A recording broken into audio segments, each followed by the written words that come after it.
Here with reaction, RNC spokesperson Kayleigh McEnany is with us, Fox News correspondent at large Geraldo Rivera, Florida Attorney General Pam Bondi. Pam, we'll start with you. We've got a lot of issues on the table tonight. Sure do. Where would you want to start? Very important issues. Well, I think first with the UN, since we're in New York and the president's going to be addressing them tomorrow. I'm speaking at the Concordia Summit tomorrow on human trafficking, which of course is huge, very near and big part of immigration. Heart. Sure is. It sure is. Absolutely. We've been working with the Mexican government actually on. That's why I'm all for building the wall too, and the drug crisis, and the African government as well on human trafficking. But you know, China's got to come to the table, of course. And President Trump has made that very clear. But they got to come to the table on North Korea. They have a lot of power over North Korea. That's what I'm talking about, Sean. They absolutely do, because they have a tremendous amount of power over North Korea, and that's how we can stop this madman, you know, this maniac from going forward. Geraldo, I thought of you. We are both big freedom of speech guys. I don't call for boycotts. I don't call for firing people, not even an ISIS pose with a severed head of the president, although you even suggested it could be a crime as a threat to the president. It seems like the intolerance in this country now is almost solely on the left, because if any conservatives spoke at the Emmys about Obama the way they speak about Donald Trump, our president, you know the outrage would be loud, fast, furious, and conservatives probably would end up fired. I was going to say of the United Nations, Sean, that it was dysfunctional and bloated. I think the same thing about the Emmy Awards show last night. It was dysfunctional and bloated. I mean, it gets so predictable that they're going to hit Trump. They're going to hit him, you know, with whatever their acceptance speech is. They're going to wind it around until finally they can take a jab at the president. Ironically, I thought that the pros did the best job. I think Stephen Colbert was funny in the bit with Sean Spicer. You know, I think that it's great when you poke fun at yourself, you know, when you can disarm the audience. And I thought that Sean Spicer did a lot of good for himself. He's certainly jacked up his speaking fee.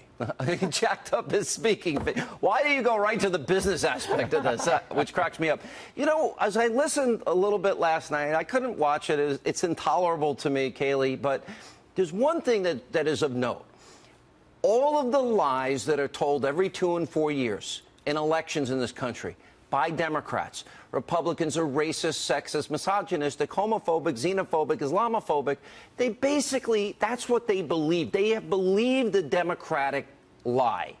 The president is unlike past presidents. He's fighting back against the lie. And I think it's refreshing because it's something that is so vicious that they've gotten away with. It's now made it to the mainstream where people believe this garbage. Sean, it's so sad. You're exactly right. This is straight out of the playbook of the left, this demonization philosophy. Go back to 1980. Go back to Ronald Reagan. They said that Ronald Reagan raised the specter of white sheets. They said that voting for Ronald Reagan was like a good German voting in Hitler's Germany. On and so on and so forth. Demonizing him as a racist, as a misogynist, the same exact things they're saying about President Trump. It's false. It's defamatory. And President Trump's fighting back, and it kills those liberals. It kills the Hollywood elite. And that's why they use their entire platform to skewer the president. All right, let's go to the agenda, Pam Bondi. I think the president, you agree with me, I think that he's got to get the funding first. I would think you agree it would be a good thing. As conservatives, don't we always want to send things back to the states? Absolutely. The health care.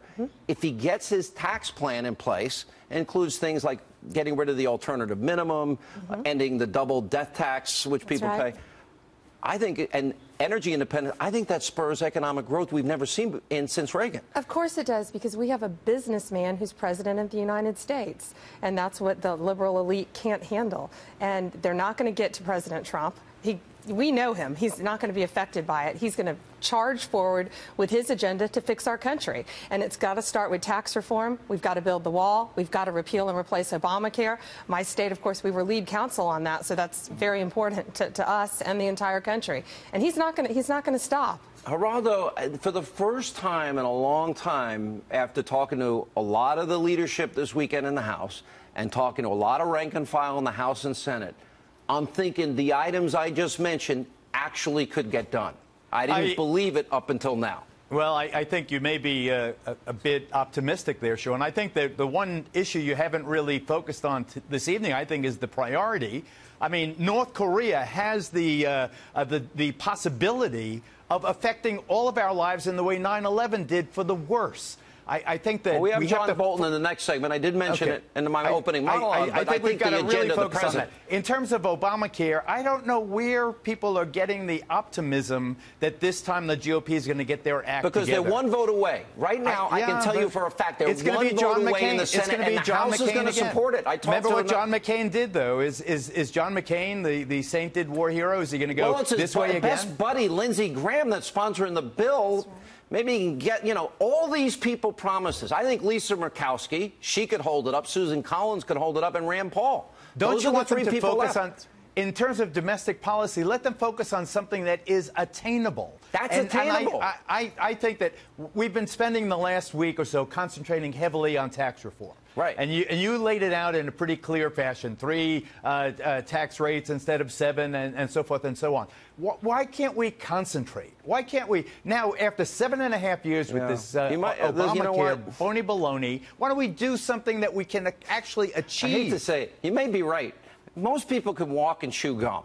Most Americans that have a sense of urgency, that actually work 16 hours a day and don't take off months at a time, you might be right there. So I hate to concede a point that they're lazy and never underestimate their incompetence, but I'll give Kayleigh an opportunity to respond to you. Well, Geraldo talked about health care being attainable or unattainable in his words. This is indispensable to the well-being of the American people. And I want to point out to your viewers, Sean, if GrahamCassidy passes, look what passed, going back to conservative principles, putting the decision-making in the hands of the states, not the federal government, which I know A.G. Bondi fought valiantly for when she led counsel on this. Yeah. All right. From your lips to God's ears. Pam, welcome to New York. Great to see you. Thank you. Geraldo, my adopted brother. Thank you. I love you, brother. You've been so nice to me. Thank you so much. Kayleigh, we love having you. Isn't it better the worst person you're dealing with is not Van Jones, but Geraldo? That is such a better situation. We love Geraldo. And he's the Van, worst we got. you. He's not that bad. He's actually a good guy. And one of my best friends. When we come